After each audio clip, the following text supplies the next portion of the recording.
السلام علیکم ورحمۃ اللہ وبرکاتہ۔ اپنی زبان قابو میں رکھیے۔ بعض اوقات آدمی پرواہ کیے بغیر اللہ کی ناراضگی کی بات کہہ دیتا ہے، جس کے نتیجے میں اللہ قیامت تک کے لیے اس سے ناراض ہو جاتا ہے۔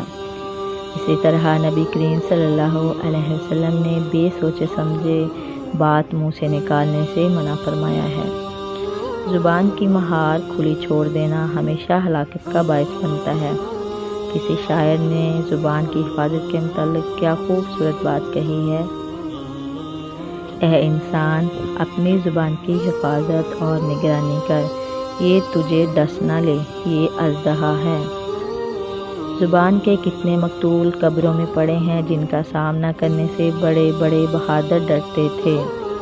رسول اللہ صلی اللہ علیہ وسلم نے غصے کی حالت میں خاموشی اختیار کرنے کا حکم دیا، تو اس کی وجہ بھی یہی تھی کہ غصے کے عالم میں انسان ایسی بات کہہ جاتا ہے جو اسے ہلاکت اور بربادی کے راستے پر ڈال دیتی ہے۔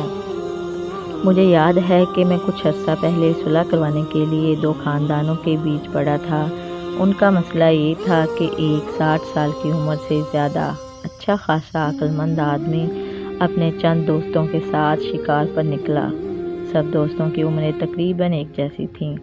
مل کر بیٹھے تو بچپن کی یادوں کا ذکر چھڑا۔ باتوں باتوں میں وہ اس بات پر بحث کرنے لگے کہ گاؤں میں کس کے باپ دادا کی کتنی جائیداد ہے۔ دو دوست ایک زمین کے متعلق الجھ پڑے۔ ایک کا کہنا تھا کہ وہ زمین اس کے باپ دادا کی ہے، دوسرے کا دعویٰ تھا کہ اس جائیداد کے مالک اس کے باپ دادا ہیں۔ بات بڑھی تو زمین کے مالک نے طیش میں آ کر اپنے دوست سے کہا: اللہ کی قسم، اگر تم میری زمین کے قریب نظر آئے تو میں اسے تمہارے سر میں دھنسا دوں گا۔ یہ کہہ کر اس نے شکار کی بندوق اٹھائی، اس کا رخ اپنے دوست کی طرف کیا اور اس کے سر کے 1.5 میٹر اوپر رکھ کر لبلبی دبا دی۔ قریب تھا کہ دونوں دوست گتھم گتھا ہو جاتے، لیکن دیگر ساتھیوں نے مداخلت کر کے ان کا غصہ ٹھنڈا کیا۔ پھر وہ اپنے اپنے گھروں کو لوٹ گئے۔ وہ آدمی جس کے سر کے اوپر گولی چلائی گئی تھی، اس رات شدت غضب سے سو نہ سکا۔ صبح کا سورج طلوع ہوا تو اس نے طے کیا کہ وہ اپنا سینہ ضرور ٹھنڈا کرے گا۔ اس نے اپنی کلاشنکوف اٹھائی اور اپنے دوست کو، جو اب اس کا دشمن تھا، تلاش کرنے نکلا۔ وہ اسے گرلز اسکول کے قریب گاڑی میں بیٹھا دکھائی دیا۔ وہ ملازمت سے ریٹائرڈ ہونے کے بعد اسکول کی استانیوں کو گھر سے اسکول اور اسکول سے گھر چھوڑنے والی گاڑی کا ڈرائیور تھا۔ گاڑی اسکول کے دروازے پر کھڑی کر کے وہ دروازے کے اندرونی جانب بیٹھا استانیوں کا انتظار کر رہا تھا۔ گاڑی کے ساتھ ایک جیسی کئی دوسری گاڑیاں بھی کھڑی تھیں جو طالبات کے لیے مخصوص تھیں۔ وہ آدمی دور ایک درخت کی اوٹ میں کھڑا ہو گیا۔ اس کی نظر کمزور تھی۔ اس نے گاڑی میں بیٹھے ڈرائیور کے سر کا نشانہ لیا اور گولی چلا دی۔ یکے بعد دیگرے 3 گولیاں ڈرائیور کے سر میں دھنس گئیں اور وہ موقع پر جاں بحق ہو گیا۔ لوگوں میں خوف و ہراس پھیل گیا۔ چیخ و پکار بلند ہوئی۔ پولیس نے آ کر علاقے کو گھیرے میں لے لیا۔ قاتل اطمینان سے پولیس اسٹیشن گیا اور اعتراف کیا کہ اس نے فلاں شخص کو قتل کر دیا ہے۔ اس کا سینہ ٹھنڈا ہو گیا ہے۔ اب چاہے قتل کیا جائے، جلایا جائے یا قید میں رکھا جائے، اسے کوئی پرواہ نہیں۔ پولیس نے اسے عارضی طور پر جیل میں بند کر دیا۔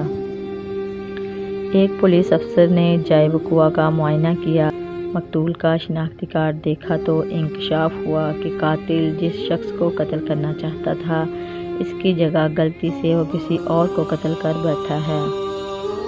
افسر جلدی سے تھانے واپس آیا۔ قاتل جس آدمی کو قتل کرنا چاہتا تھا وہ بھی اس کے ساتھ تھا۔ افسر نے اسے جیل کی سلاخوں کے سامنے کھڑا کیا اور قاتل سے کہا: اے فلاں، تمہارا دعویٰ ہے کہ تم نے اسے قتل کیا ہے جبکہ گولی کسی اور کو لگی ہے۔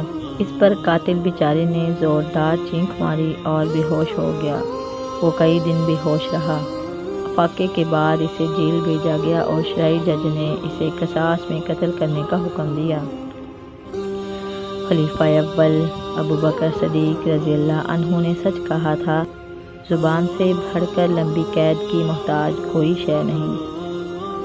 امام ابن الجوزی رحمۃ اللہ علیہ نے کہا: تعجب ہے، بعض لوگ حرام کھانے سے پرہیز کر سکتے ہیں، زنا سے بھی بچ سکتے ہیں، چوری بھی نہیں کرتے، لیکن اپنی زبان قابو میں نہیں رکھ سکتے اور اس کے ذریعے سے لوگوں کی عزتیں ٹکڑے ٹکڑے کرتے ہیں۔ بڑی عجیب بات ہے، جانور کی زبان لمبی ہوتی ہے لیکن وہ بولتا نہیں، انسان کی زبان چھوٹی ہوتی ہے اور وہ خاموش ہی نہیں ہوتا۔ جزاک اللہ خیرا۔